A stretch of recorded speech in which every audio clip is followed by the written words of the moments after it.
Hi everyone, welcome to my YouTube channel. If you are just joining me, welcome.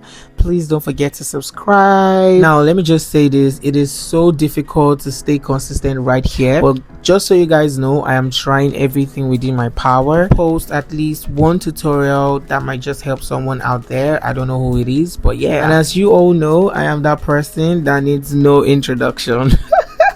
But for the newcomers here, I am Kayo of Beauty by Kayo Studios. So let's get into the details. First, I had to clean my model's face with a micellar water and a cotton pad, not baby wipes. I've always said this several times on this channel.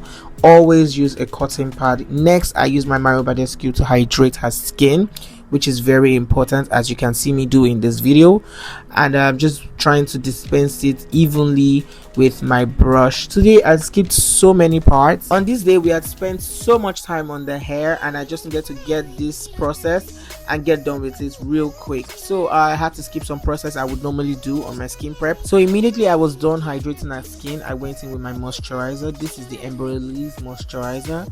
It's a cream base, the cream formula, of course. Normally I would opt for the water-based moisturizer, but today I thought to use a cream base, which is the embroyolise, and it's also very good, mostly suitable for people who have dry skin just because of the moisture it leaves your skin. Next, I went into hydrating my under eye as well, very important.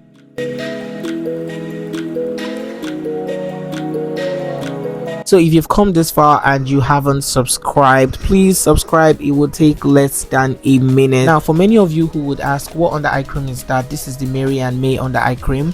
I'm not sure, but I will definitely put all of the information in the description box. Next, I used my NYX Plum Pride Bach all around her face. It's more like a serum and a grip. At the same time, it's a primer. Yes, it does the work of a grip, basically holding your foundation in place, ensuring your makeup lasts 24 hours and even more.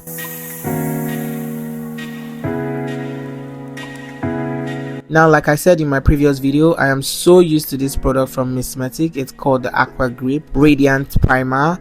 It's a grip. For those who of you are familiar with ELF, this is the Nigerian version or the Nigerian brand, which also does the same job as your ELF grip primer, even better. And it may surprise you to know that I use this even for my bridals. It is a routine I do not skip.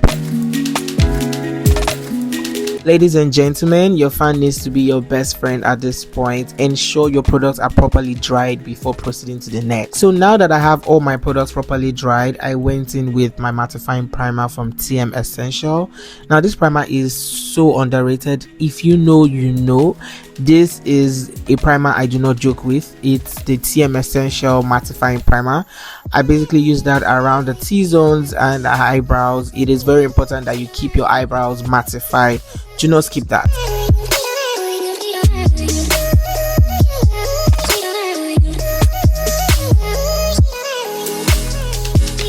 Now quickly, let's move to foundation. This is the Lujo foundation. I mixed these two shades together to get a perfect shade. Guys, I'm bringing this here to show you the efficiency of this foundation. It is so beautiful. The coverage is 10 out of 10, and the consistency is so beautiful, so beginner friendly. You don't have to worry whether or not you're a professional or you're just starting off your makeup career. This foundation is a must-have. It is very smooth and easy to blend out, I can assure you. And as you all know, my foundation selection is always impeccable, if I do say so myself.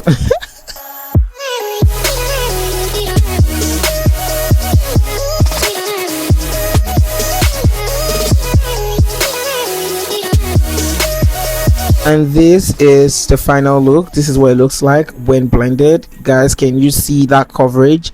Insane. Trust me, it was a perfect match. So quickly, let's move to my bronzing. I am not a contour fan. I've said that multiple times on this channel. I love to bronze. Here I'm using this warm concealer shade from Avour Cosmetics in A70, basically to add warmth to her face before going ahead to blend. And as for the placement, I always ensure I place them right in areas where I would normally contour, which is usually underneath her cheekbones and the forehead. side. And I always tell my students, please ensure that you do not put your foundation on your lids. Rather, you can contour or bronze up that area to mimic that hairline feature as you see me do in this video.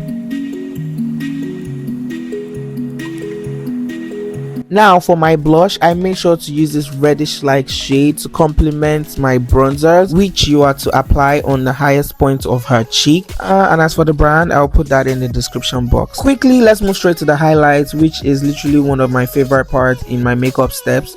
And I'm using this concealer from Too Faced Born This Way in shade Cookie, applying on where I would normally highlight, which is usually underneath the eye, the forehead, the nose bridge, and the chin. And as for the blending, please do not overblend. Ensure you are blending lightly because you do not want to lose out your highlight. Rather, you blend in a tap motion. If you're not satisfied, you can go back to reapply, or better still, go with a brighter concealer for that brighter effect, which I love so much. At this point, it's practically one of my signature, if I must say.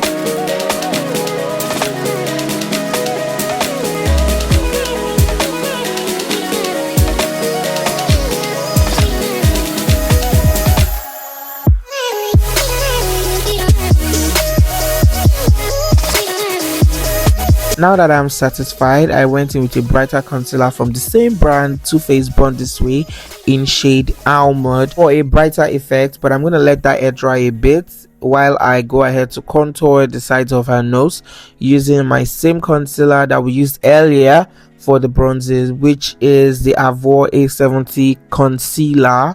I'm going to use that to contour the sides of her nose to give that, snatched effect on her nose. Now, if you observe, guys, I'd already created my lift with my first concealer.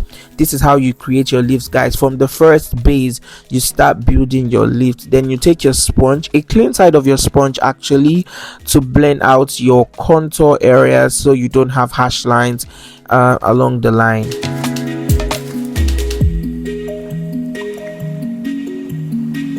To further intensify what I had done earlier with my bronzers, I went in with my Lujo powder to define those contour areas, and I went in with a red light shade to work my bronzers and also intensify what I had done. And guys, can you see that contour? Can you see how snatched the face is looking already? And for the full face, I also went in with the same brand, Lujo. This powder, guys, had me hooked on the first day. I am literally telling you the truth. This is a powder that at this point every makeup artist needs to purchase. It is so beautiful and the coverage is insane without leaving your face cakey or heavy. This is literally one of the best powder I have ever come across in the Nigerian market, and I want you guys to try it. Next thing, I went in with my blush. I applied my blush in places I would normally apply that in, and yeah, before going ahead to set the whole face with my setting spray. Fun fact, you can also use this powder to set your under eye. How amazing is that? I, for one, I run away from Nigerian powder palette to set my under eye because they just end up leaving your under eye very cakey. But this powder literally does it for me. The same palette, I use that around her nose for my contour, as you see me do in this video. Now take a good look at that skin. Gosh, baby, this is giving everything and more. I went to bake before working on my lip.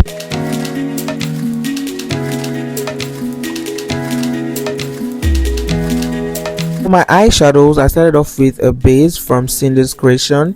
This is a replica of your Benal. If you are familiar with Benal, this would give you the same effect as your Benal. I use that on my eyelid. This is how I usually do my eyeshadow. Next, I go in with my Annie's Beauty Meet the Browns palette, one of the best eyeshadow palettes you can ever come across. I honestly don't think I can overemphasize how good this palette really is. I use this for my transitions and whenever I want to create that smoky eye effect you guys see on my page. This is your go-to.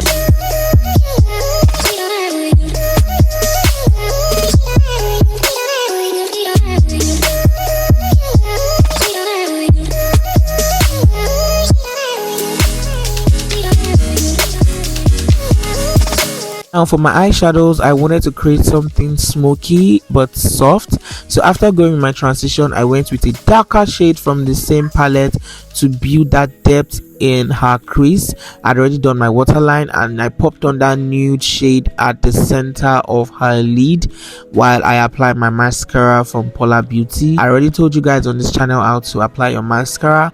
You raise the eyelid up and then you tight line in the process. This is what the eye looks like right now. I did my brows off camera.